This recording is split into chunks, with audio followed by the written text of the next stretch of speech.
Howdy, welcome to a video that discusses subject and verb agreement, pronoun agreement, and parallel structure for both lists and phrases for the SAT writing language section, which of course is also part of the SAT verbal section.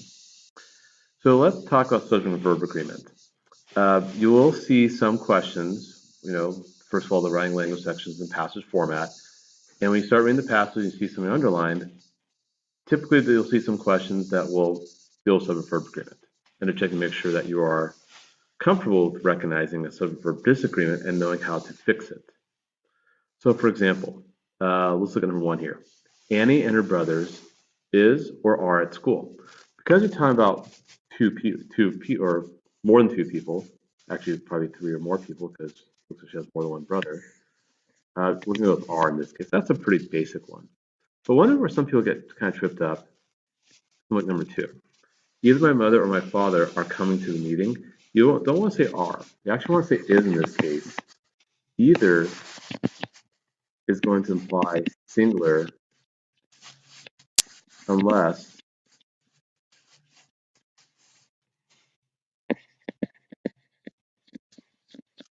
those subjects are plural.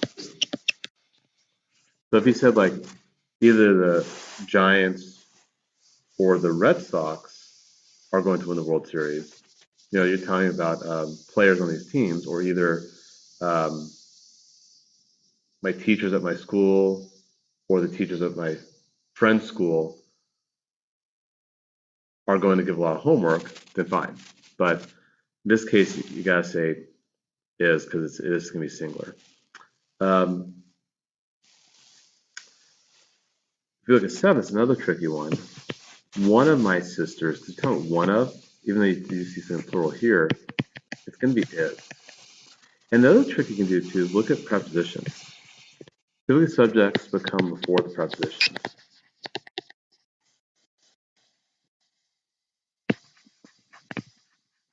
That is an interesting thing to consider.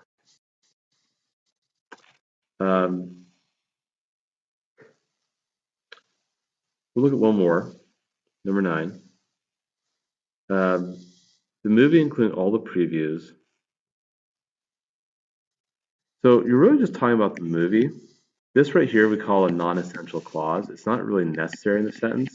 I mean, we have it there because, we want to give a little more details, but it should be takes. So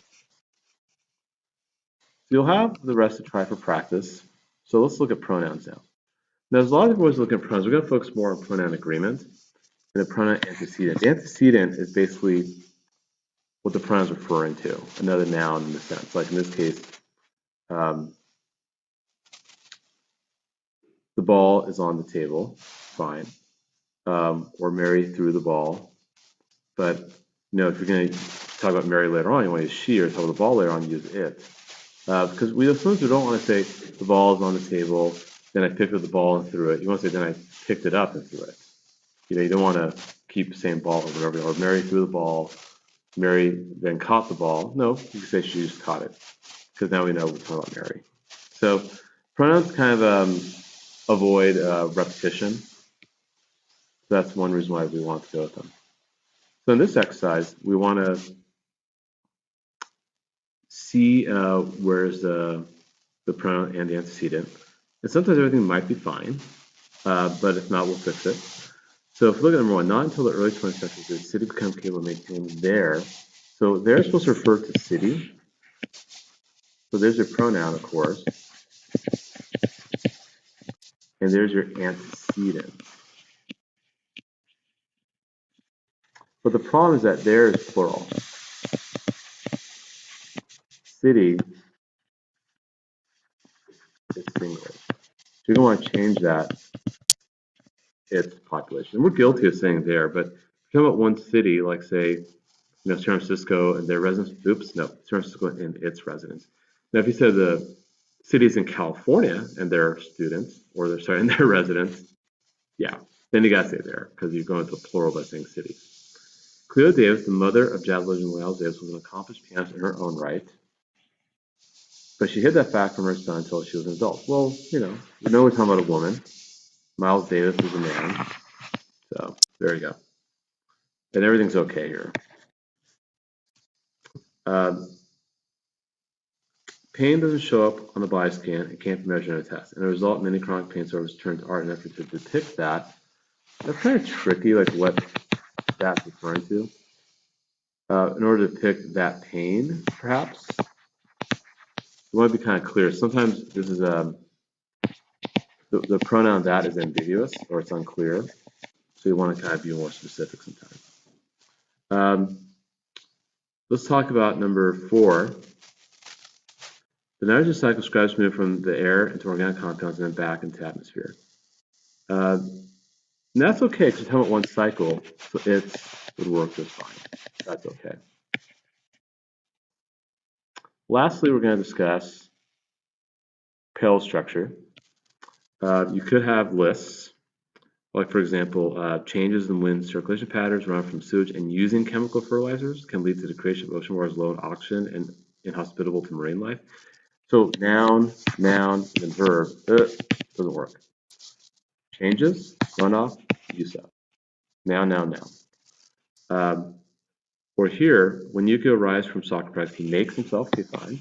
Snack, good sound, fine. And then he will start? No. Make, sit, start. So you also want the verb structure the same way. Gerunds, you're going with ing. Gesturing, changing, display. Gesturing, changing, displaying. So you want to be very mindful that you fix those. And those are usually pretty easy to catch. Like we'll look at the first couple here. Lady Jane Grey, known as the 9-Day Queen, was renowned for her sweetness, her beauty, and her subjection to the whims of her mother. That'd probably be a better way of saying it, instead of saying being subjected. So her. Mediterranean cooking is best known for its reliance on fresh produce, whole grains, and significant amounts of olive oil. Get rid of the abuses. So those are the kind of the first couple there. And then parallel structure can also involve phrases. You want to make sure phrases are structured the same way. Like if we look at like this example, that's incorrect. More than simplifying badly needed space in cramped cities, skyscrapers connect people and foster creativity. So connect and foster. Not creativity, it's foster, it just sounds awful. So you want to make sure the phrases are structured the same way. And we'll look at a couple examples here. Hans Holbein was one of the most exclusive draftsmen of all time, renowned for the precise rendering of drawings and compelling realism of his portraits. Now that's actually okay. That's fine because rendering of, compelling realism of, boom, of his drawings, of his portraits, it all works really well. But then we're going to see a problem with the next one, number 2. The vigorous gives praise not only for her mastery of difficult technical skills, but also performances elegant and graceful, but also for her elegant and graceful performance. So, yeah, mastery of difficult technical skills, and for her. So for her. Actually, that's more what we want to make parallel.